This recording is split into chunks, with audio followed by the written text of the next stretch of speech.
Hello students, स्वागत है आप सभी का एपीजे ऑनलाइन क्लास पर। क्लास 9th वार्षिक परीक्षा 2022 विषय विज्ञान साइंस का ये रियल क्वेश्चन पेपर लेके आ गया हूँ, जो कि यहाँ पे मैं आपको सेट ए का फ्रंट पेज दिखा रहा हूँ, लेकिन मैं आपको set A B C D E F सभी सेटों के रियल क्वेश्चन पेपर इस वीडियो में देने वाला हूं। यदि आप चैनल पे नए हैं, चैनल को सब्सक्राइब कर बेल आइकन प्रेस कर लीजिए, जिससे आने वाले वीडियो का नोटिफिकेशन मिलता रहे। मैं यहां पे एक ही सेट क्यों नहीं डाल रहा हूं, क्योंकि बार बार वीडियो डालना पड़ता है, इसलिए मैं एक साथ नोट करके कॉपी में यहां पे पूरा आपको सॉल्यूशन सहित देने वाला हूं। तो वीडियो को लास्ट तक देखते रहिए और दोस्तों के साथ अधिक से अधिक शेयर कीजिए। यहाँ पे आप कोड वगैरह सब कुछ मिला सकते हैं, ठीक है। आपके एग्जाम में टोटल 22 क्वेश्चन आने वाले हैं और यहाँ पे टोटल पूर्णांक 80 मार्क्स का रहने वाला है, ठीक है। चलिए आइए शुरू करते हैं। यहाँ पे आप देख सकते हैं ये पूरा सभी सेटों का असली पेपर आपको मिलने वाला है, सेट ए से लेके एफ तक, ठीक है। आप 70 में से 70 मार्क्स पूरा लाएंगे,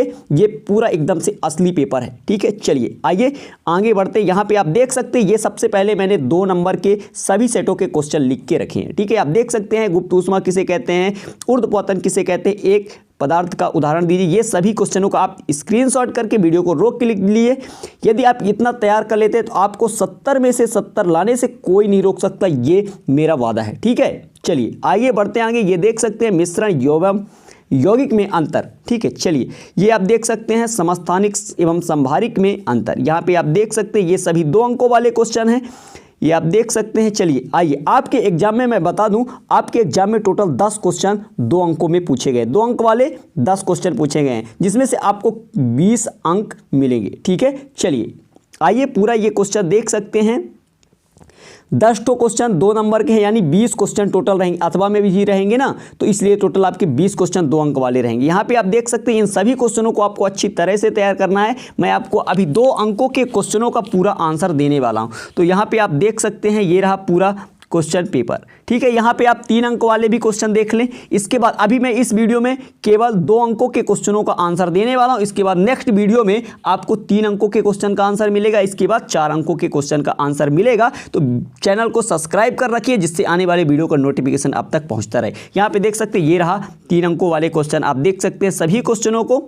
चलिए आइए बढ़ते हैं आगे। यहाँ पे आपके जो 3 अंक वाले क्वेश्चन हैं वो टोटल 4 क्वेश्चन पूछे जाएंगे, यानी 4 दूनी 8 अथवा में रहेंगे तो 8 क्वेश्चन बनेंगे, ठीक है। यहीं से पूरा क्वेश्चन बनेगा, आपका कोई भी सेट रहेगा। आप इतना तैयार कर लेते हैं तो ये मेरा वादा है, आप पूरा 80 में से 80 लेके आएंगे, 101% कहता हूँ मैं। यहाँ पे आप देख सकते हैं ये इस तरह से आपको मैंने टोटल 21 क्वेश्चन दिए हैं 3 नंबर के, ठीक है। चलिए इसके बाद 4 अंकों वाले क्वेश्चन देख लीजिए। 4 अंक वाले जो क्वेश्चन आपकी एग्जाम में टोटल 4 ही पूछे जाएंगे, 4 अंक वाले क्वेश्चन 4 पूछे जाएंगे, यानी 4 और 4 अथवा में तो 8 क्वेश्चन होंगे, ठीक है। यहाँ पे आप देख सकते हैं ये 4 अंकों वाले सभी क्वेश्चन हैं। यहाँ पे इतने क्वेश्चन आप तैयार कर लेते हैं तो पूरे 80 में से 80 मार्क्स लाएंगे। आप फटाफट से इन क्वेश्चनों को देख लीजिए। चलिए आइए बढ़ते हैं। अब हम देखेंगे आपके 2 अंकों वाले क्वेश्चनों का आंसर, इसके बाद देखेंगे 3 अंकों वाले क्वेश्चनों का आंसर। चलिए आइए शुरू करते हैं। यहाँ पे पहला क्वेश्चन आपका था 2 अंकों वाले क्वेश्चन का आंसर है गुप्त ऊष्मा किसे कहते हैं। आप इसका पूरा स्क्रीनशॉट लेके और नोट कर लीजिए, ठीक है। चलिए आइए बढ़ते हैं आगे, और इसे तैयार करना आपको लिख के तैयार करना। आपका जो एग्जाम है वो क्या है, 30 मार्च को है, ठीक है। चलिए इसके पहले ही मैंने आपको पूरा वीडियो प्रोवाइड करा दिया। तो यहाँ पे आप देख सकते हैं अगला क्वेश्चन आपका है संगलन की प्रसुप्त ऊष्मा किसे कहते हैं। इसका आंसर आपके सामने, ये नोट कर लीजिए। चलिए आइए बढ़ते हैं आगे। ये रहा नेक्स्ट क्वेश्चन, ऊर्ध्वपतन किसे कहते हैं। ऊर्ध्वपतन किसे कहते हैं, एक पदार्थ का उदाहरण दीजिए जिसमें यह गुण पाया जाता है। इसका आंसर ये आपके सामने, इसका आप नोट कर सकते हैं, ठीक है। चलिए आइए नेक्स्ट क्वेश्चन आपके सामने है, निक्षेपण किसे कहते हैं। इसका आंसर ये छोटा सा, इसे आप लिख के याद करें, आप देखें नहीं, ऐसे पूरा आप कॉपी में लिखें और इसे तैयार करें बेहतर ढंग से। यहाँ पे अगला क्वेश्चन है, शुष्क बर्फ किसे कहते हैं और क्यों। इसका आंसर ये आपके सामने है, ठीक है। चलिए आइए आप वीडियो को रोक के भी लिख सकते हैं, इस तरह से ये कंप्लीट। इसके बाद नेक्स्ट क्वेश्चन है आपका, ठोसों की अपेक्षा द्रवों में विसरण की दर अधिक होती है, क्यों। यहाँ पे आपको बताना है। चलिए इसका भी आंसर ये आप नोट कर सकते हैं, ये रहा इसका पूरा आंसर। और इसके बाद हम बढ़ते हैं आगे नेक्स्ट।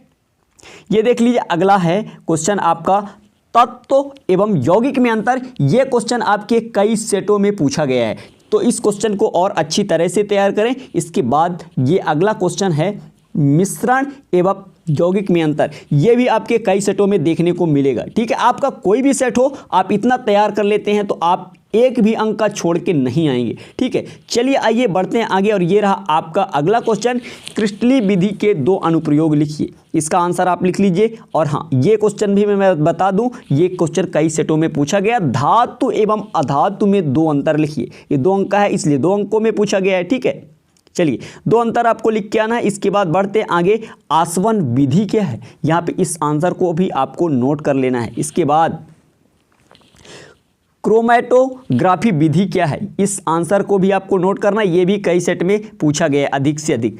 यहाँ पे अगला है आपका प्रभाजी आसवन किसे कहते हैं। इसके बाद बढ़ते हैं आगे, इसका आंसर आप नोट कर सकते हैं। इसके बाद नेक्स्ट क्वेश्चन आपका है, भौतिक एवं रासायनिक परिवर्तनों के 2 गुण लिखिए। इसका आंसर ये आप नोट कर सकते हैं। इसके बाद आगे बढ़ते हैं, उपधातु क्या होती है, एक उपधातु का नाम लिखिए। तो ये रहा इसका पूरा आंसर। ठीक है, ये आप नोट कर सकते हैं। चलिए आइए बढ़ते हैं आगे नेक्स्ट क्वेश्चन की ओर।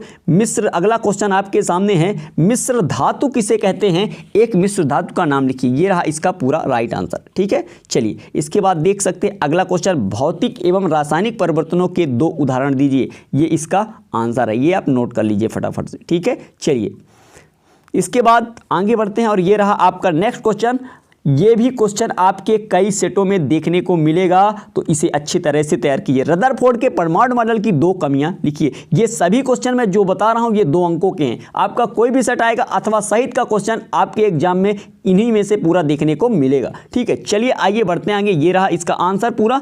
इसके बाद देखेंगे नेक्स्ट क्वेश्चन, संयोजकता किसे कहते हैं, ये भी आएगा ही आएगा। ठीक है, चलिए इसके बाद ये रहा समस्थानिक और संभारिक, 2 चीज़ें हैं। इन दोनों क्वेश्चनों को आपको तैयार कर लेना है। ये एक में पूछा गया है, समस्थानिक किसे कहते हैं, एक उदाहरण, और एक में संभारिक। ठीक है, ये रहा ये संभारिक। दोनों क्वेश्चनों को आपको तैयार कर लेना है। इसके बाद आगे बढ़ते हैं और यहाँ पे थॉम्सन का परमाणु मॉडल लिखिए।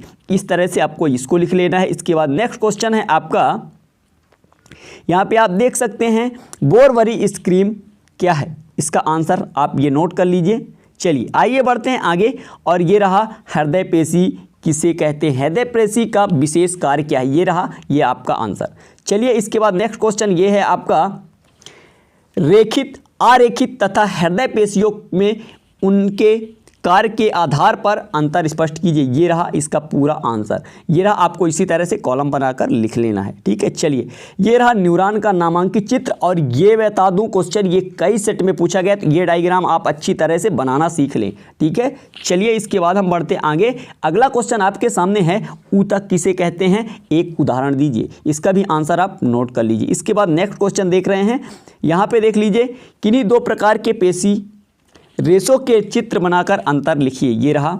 चलिए इसके बाद देख सकते हैं आगे, ये भी कई सेटों में पूछा गया है, चाल एवं वेग में अंतर लिखिए। ये आप देख सकते हैं। इसके बाद दूरी एवं विस्थापन में अंतर। ठीक है, ये भी कई सेटों में पूछा गया। इसके बाद अगला क्वेश्चन है, किस अवस्था में किसी वस्तु के औसत वेग का परिणाम उसकी औसत चाल के बराबर होगा। चलिए ये आंसर आप देख सकते हैं। इसके बाद अगला क्वेश्चन है, त्वरण किसे कहते हैं, इसका सूत्र एवं मात्रक बताइए। ये भी कई सेटों में आपके पूछा गया है। इसका आंसर आप फटाफट से नोट कर लीजिए। इस तरह से आपको ये लिख के आना है।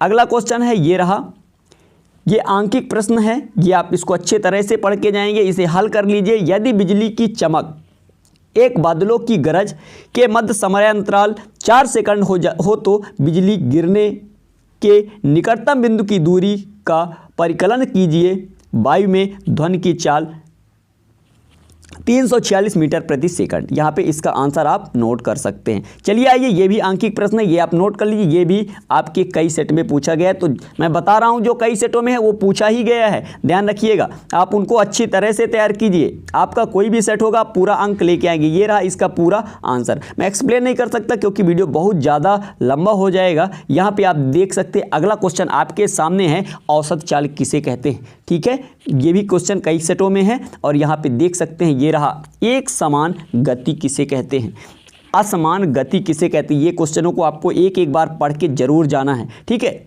मुक्त पतन से आप क्या समझते हैं। यहाँ पे अगला क्वेश्चन है गुरुत्वीय त्वरण से आप क्या समझते हैं। अगला क्वेश्चन ये आपके कई सेट में आया हुआ है, द्रव्यमान और भार में अंतर। ठीक है, तो इसको आपको नोट करना है। ठीक है, चलिए आगे बढ़ते। ये रहा आपका आंकिक प्रश्न है, 50 ग्राम के किसी पदार्थ का आयतन 20 सेंटीमीटर क्यूब है, यदि पानी का घनत्व 1 ग्राम सेंटीमीटर माइनस की पावर 3 हो तो पदार्थ पानी में तैरेगा कि डूबेगा। ये आपको आंसर इस तरह से नोट कर लेना है। चलिए आइए बढ़ते आगे, अगला देखेंगे। ये रहा आपका अगला क्वेश्चन है, आंकिक प्रश्न है, ये आप देख सकते हैं। ये इस तरह से भी आपका कंप्लीट होता है। इसके बाद नेक्स्ट क्वेश्चन देखिए, ये रहा अगला, एक वस्तु का द्रव्यमान 10 kg है, पृथ्वी पर इसका भार कितना होगा। इसका आंसर आपको इस तरह से नोट कर लेना। आइए बढ़ते हैं आगे, और यहाँ पे गुरुत्वाकर्षण का सर्वाधिक नियम एवं सूत्र लिखिए। इसका पूरा आंसर ये आप नोट कर सकते हैं। इसके बाद हम बढ़ते हैं आगे और ये देखेंगे, पृथ्वी चंद्रमा पर गुरुत्वाकर्षण बल लगाती है, फिर भी चंद्रमा पृथ्वी पर नहीं गिरता, क्यों। ये आंसर भी आपको तैयार कर लेना। इसके बाद आगे देखते हैं, गुरुत्वाकर्षण नियम को सर्वाधिक नियम क्यों कहा जाता है। ये अगला क्वेश्चन है, यदि दो वस्तु के बीच की दूरी को आधा कर दिया जाए तो उसके बीच गुरुत्वाकर्षण बल किस प्रकार बदलेगा, और इसका आंसर ये रहा। आगे बढ़ते हैं, ये आपको इसको भी यहाँ तक आपको पूरा लिख के आना है। ठीक है, चलिए इसके बाद बढ़ते हैं आगे, और ये नेक्स्ट क्वेश्चन है, ये आप देख सकते हैं। इसके बाद ये रहा क्वेश्चन नंबर अगला, और आगे बढ़ते हैं। ये रहा आपका क्वेश्चन नंबर नेक्स्ट है, पानी की सतह पर रखने पर कोई वस्तु क्यों तैरती या डूबती है। ठीक है, इसका आंसर आपको लिखना है। अगला क्वेश्चन है, आर्किमिडीज का सिद्धांत लिखिए। ये रहा, और इसके बाद आगे ये रहा, संपीड़न और विरल क्या है। यहाँ पे ये कई सेटों में पूछा गया है, आप देख सकते हैं। इसके बाद ये रहा क्वेश्चन नंबर नेक्स्ट, किसी ध्वनि स्रोत की आवृत्ति 100 हर्ट्ज है, 1 मिनट में यह कितनी बार कंपन करेगा। इसका आंसर आपको लिख लेना है। चलिए आइए, ये क्वेश्चन नंबर नेक्स्ट है, ध्वनि तरंगों के परावर्तन के 2 व्यवहारिक उपयोग लिखिए, और इसका आंसर ये आपके सामने। चलिए आइए बढ़ते आगे, और यहाँ पे देख सकते हैं ध्वनि कैसे उत्पन्न होती है, यहाँ पे आप इसका आंसर नोट कर सकते हैं। इसके बाद बढ़ते हैं आगे, और ये नेक्स्ट क्वेश्चन है, अनुरण क्या है, इसे कैसे हम कम किया जा सकता है। यहाँ पे इसका आंसर नोट कर सकते हैं। अगला क्वेश्चन यहाँ पे, वस्तुओं को साफ करने के लिए पराध्वनि का उपयोग कैसे करते हैं। यहाँ पे अगला क्वेश्चन आपका है, यहाँ पे इसी का आंसर है। इस तरह से ये आपका कंप्लीट होता है। यहाँ पे आपने सभी 2 नंबरों के क्वेश्चनों का पूरा आंसर देखा। आपको वीडियो कैसा लगा कमेंट जरूर कीजिएगा। 3 नंबर के क्वेश्चनों का आंसर चाहिए तो कमेंट कर बताइएगा। चैनल पे नए, चैनल को सब्सक्राइब कर बेल आइकन प्रेस करें, जिससे आने वाली वीडियो का नोटिफिकेशन आप तक पहुँचता रहे। चलते हैं नेक्स्ट वीडियो मिलेंगे, तब तक के लिए जय हिंद, जय Bharat, thank you, best of luck.